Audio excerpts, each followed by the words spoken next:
ನಮಸ್ಕಾರ. ಇವತ್ತು ಸುಪ್ರೀಂ ಕೋರ್ಟ್ನಲ್ಲಿ ನ್ಯಾಯಾಧೀಶರು ದರ್ಶನ್ ಅವರ ಪ್ರಕರಣವನ್ನು 24ನೇ ತಾರೀಕಿಗೆ ಪೋಸ್ಟ್ಪೋನ್ ಮಾಡಿದ್ದಾರೆ. ಈ ವಿಚಾರವಾಗಿ ಕೆಲವು ಆಸಕ್ತಿ ಇರುವಂಥವರು ಏನಕ್ಕೆ 24ನೇ ತಾರೀಕು ಹೋಗಿದೆ ಅಥವಾ ದರ್ಶನ್ ಅವರ ಬೇಲ್ ರಿಜೆಕ್ಟ್ ಆಗಿಬಿಡುತ್ತೋ ಅನ್ನೋಂಥ ಸಾಕಷ್ಟು ವಿಚಾರದ ಬಗ್ಗೆ ಕುತೂಹಲ ಇದ್ದೇ ಇದೆ. ಮತ್ತು ಈ ವಿಚಾರವನ್ನು ಕಾನೂನು ರೀತಿಯಲ್ಲಿ ಏನಾಗ್ಬೋದು ಅಂತ ಹೇಳೋಕ್ಕೋಸ್ಕರ ಇದೊಂದು ವಿಡಿಯೋವನ್ನು ನಾವು ಮಾಡ್ತಾ ಇದ್ದೀವಿ. ಮೊದಲನೇದಾಗಿ ದರ್ಶನ್ ಅವರ ಪ್ರಕರಣ ಸುಪ್ರೀಂ ಕೋರ್ಟ್ ಏನಕ್ಕೆ ಹೋಯ್ತು ಅನ್ನೋದು ತಿಳ್ಕೊಳ್ಳೋಣ. ಹೈಕೋರ್ಟ್ನಲ್ಲಿ ದರ್ಶನ್ ಅವರಿಗೆ ಎಲ್ರಿಗಿಂತ ಮುಂಚೆ ಮೊದಲನೇದಾಗಿ ಬೇಲ್ ಸಿಗುತ್ತೆ. ಏನು ಬೇಲ್? ಅದು ಇಂಟರಿಮ್ ಬೇಲ್ ಅಂತ ಕರಿತೀವಿ. ಇಂಟರಿಮ್ ಬೇಲ್ ಅಂದರೆ ಏನು ಅಂದರೆ, ಒಂದು ಬೇಲ್ ಅರ್ಜಿ ವಿಚಾರಣೆಯಲ್ಲಿ ಒಂದು ಕಾಗದ, ಒಂದು ಪೇಜು, ಅಂದರೆ ಈ ಬೇಲ್ ಡಿಸ್ಪೋಸ್ ಆಗೋವರೆಗೂ ಕೂಡ ಇವರಿಗೆ ಅರ್ಜೆಂಟಾಗಿ ಬೇಲ್ ಕೊಡಿ ಅಂತ. ಆ ಅರ್ಜೆನ್ಸಿಯನ್ನು ಏನು ತೋರಿಸಿದ್ರು ಅಂತ ಅಂದರೆ, ದರ್ಶನ್ ಅವರಿಗೆ ಇಂಜುರಿ ಇದೆ, ಆಪರೇಷನ್ ಆಗಬೇಕು, ಅರ್ಜೆಂಟ್ ಆಗಿದೆ, ಇದರಿಂದ ಪ್ರಾಣ ಹೋಗುವಂಥದ್ದು ಅಥವಾ ಸ್ಟ್ರೋಕ್ ಉಳಿಯುವಂಥದ್ದು, ಈ ರೀತಿ ಎಲ್ಲವೂ ಕೂಡ ಆಗುವ ಸಂಭವ ಇದೆ. ಹಾಗಾಗಿ ಈ ಪ್ರಕರಣದಲ್ಲಿ ಆದಷ್ಟು ಬೇಗ ಅವರಿಗೆ ಬೇಲ್ ಸಿಗಬೇಕು ಅಂತ ಹಾಕ್ಕೊಂಡಿರ್ತಾರೆ. ಅದಕ್ಕೆ ನ್ಯಾಯಾಲಯವು ಕೂಡ 6 ವಾರ ಟೈಮ್ ಕೊಡುತ್ತೆ, ನೀವು ಸರ್ಜರಿಯನ್ನು ಮಾಡಿಸ್ಕೊಳ್ಳಿ ಅಂತ ಹೇಳಿ. ಅದಾದ ನಂತರ ಆರೋಪಿ 1, ಆರೋಪಿ 3, 4 ಎಲ್ಲರೂ ಕೂಡ ಚಾರ್ಜ್ ಶೀಟ್ ಆದಮೇಲೆ ಒಬ್ಬೊಬ್ಬರಿಗೆ ಬೇಲ್ ಆಗುತ್ತೆ. ಮತ್ತು ದರ್ಶನ್ ಅವ್ರಿಗೂ ಕೂಡ ಇಂಟ್ರಿಮ್ ಬೇಲ್ ಬಿಟ್ಟು ಬೇರೆ ಪರ್ಮನೆಂಟ್ ಬೇಲ್ ಕನ್ಫರ್ಮ್ ಆಗಿಬಿಡುತ್ತೆ. ಇದನ್ನು ಪ್ರಶ್ನಿಸಿ, ಅಂದರೆ ಇಂಟ್ರಿಮ್ ಆರ್ಡರ್ ಆಗಿಬಿಟ್ಟಿದೆ, ಬೇಲ್ ಆಗಿಬಿಟ್ಟಿದೆ, ಅವರು ಆಪರೇಷನ್ ಮಾಡಿಸ್ಕೊಂಡಿಲ್ಲ ಅಂತ ಪ್ರಶ್ನಿಸಿ ಸುಪ್ರೀಂ ಕೋರ್ಟಿಗೆ ಕರ್ನಾಟಕ ಸರ್ಕಾರ ಈ ವಿಚಾರವಾಗಿ ಬೇಲ್ ಕ್ಯಾನ್ಸಲ್ ಮಾಡಿ ರದ್ದುಗೊಳಿಸಿ ಅಂತ ಹೋಗಿರ್ತಾರೆ.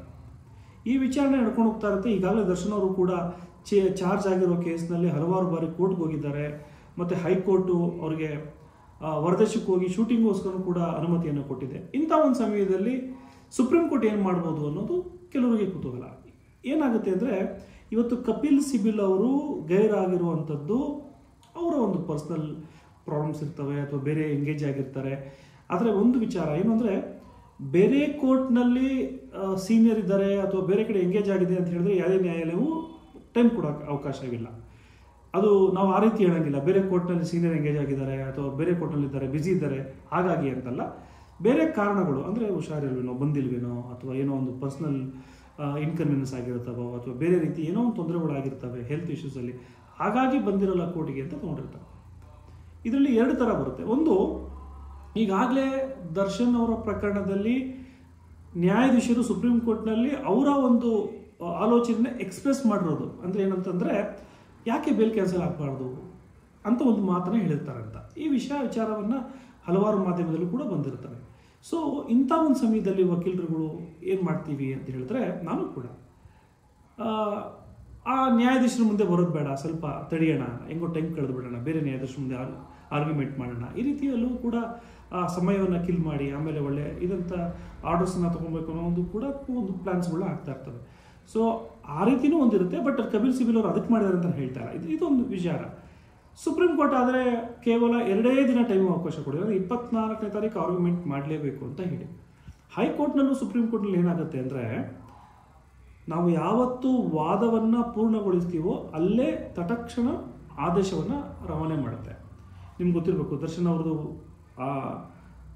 ಆರ್ಗ್ಯುಮೆಂಟ್ ಆದ ತಕ್ಷಣ ಇಮಿಡಿಯೇಟಾಗಿ ಆರ್ಡರ್ಸ್ ಬಂದ್ಬಿಡುತ್ತೆ. ಆದರೆ ಕೆಳಗಿನ ನ್ಯಾಯಾಲಯ ಅಂದರೆ ಸೆಷನ್ ಕೋರ್ಟ್ ಅಥವಾ ತಾಲೂಕು ಕೋರ್ಟ್, ಅಲ್ಲಿ ಆ ರೀತಿ ಆಗಲ್ಲ. ಅಲ್ಲಿ ಆ ರೀತಿ ಆಗುತ್ತೆ ಅಂದರೆ, ನಾವು ವಾದವನ್ನು ಮಾಡಿ ಇಬ್ಬರು ಪಬ್ಲಿಕ್ ಪ್ರಾಸಿಕ್ಯೂಟರ್ ನಾವು ವಾದ ಮಾಡಿದ್ಮೇಲೆ 1 ವಾರ ಅಥವಾ 4 ದಿನ ಟೈಮ್ ತೊಗೊತಾರೆ ನ್ಯಾಯಾಧೀಶರು, ಆಮೇಲೆ ಅವರು ಆದೇಶವನ್ನು ಮಾಡ್ತಾರೆ. ಹಾಗಾಗಿ 24ನೇ ತಾರೀಕು ಒಂದು ಆದೇಶ ಏನು ಬೇಕಾದರೂ ಆಗ್ಬೋದು, ಅಂದರೆ ರಿಜೆಕ್ಟ್ ಆಗ್ಬೋದು ಅಥವಾ ಬಿಲ್ ಕನ್ಫರ್ಮ್ ಆಗ್ಬೋದು. ಈ ರೀತಿಯಲ್ಲಿ 24ನೇ ತಾರೀಕು ಇದು ಖಂಡಿತವಾಗ್ಲೂ ಅಂತಿಮ ಆಗುತ್ತೆ ಅನ್ನೋದು ನನ್ನ ಅಭಿಪ್ರಾಯ. ಸೊ ಹಾಗಾಗಿ ಕಾದು ನೋಡ್ಬೇಕು. ಮತ್ತು ನಾವು ಅದಕ್ಕಿಂತ ಮುಂಚೆನೇ ಇವಾಗ ಊಹಾಪೋಹಗಳು ಏನು, ಹಂಗಾರೆ ಬೇಲ್ ರಿಜೆಕ್ಟ್ ಆಗಿಬಿಡುತ್ತಾ, ಬೇಲು ಇದಾಗಲ್ವಾ ಇವಾಗ ಅಥವಾ ಕಂಟಿನ್ಯೂ ಆಗುತ್ತಾ, ಇವೆಲ್ಲವೂ ಕೂಡ ವಿವೇಚನೆಗೆ ಬಿಟ್ಟಿದಂಥದ್ದು. ಫೈಲ್ ನೋಡಿ ನ್ಯಾಯಾಧೀಶರು ತೀರ್ಮಾನ ಮಾಡಿರ್ತಾರೆ. ಎಲ್ಲೋ ಒಂದು ಕಡೆ ಅವರು ಎಕ್ಸ್ಪ್ರೆಸ್ ಮಾಡಿರೋದ್ರಿಂದ ಯಾಕೆ ಆಗಬಾರ್ದು ಅಂತ. ಆಮೇಲೆ ಈಗಲೂ ಕೂಡ ಆಪ್ರೇಷನ್ಗಂತ ಹೋಗಿರುವಂಥವ್ರು ಆಪ್ರೇಷನ್ ಆಗಿದೆಯಲ್ವ ಅನ್ನೋದು ಒಂದು ತೊಗೊತಾರೆ. 2ನೇದು, ಈಗ ಈ ಪಿಟಿಷನರ್ ಅಂದರೆ ದರ್ಶನ್ ಅವರು ಎಲ್ಲಿದ್ದಾರೆ ಅಂತ ಕೇಳ್ಕೊತಾರೆ.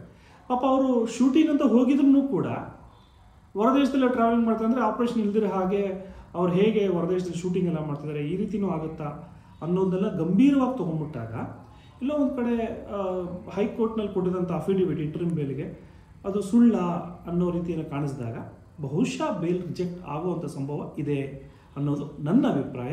ಅದು ನನ್ನ ಉದ್ದೇಶ ಅಲ್ಲ, ಅದು ನನ್ನ ಅಭಿಪ್ರಾಯ. ಸೊ ಹಾಗಾಗಿ ಕಾದು ನೋಡೋಣ ಏನಾಗುತ್ತೆ ಅಂತ ಹೇಳಿ. ನಮಸ್ಕಾರ, ನಾನು ನಿಮ್ಮ ಲೋಹಿತ್ ಹನುಮಾಪುರ, ಅಡ್ವೊಕೇಟ್.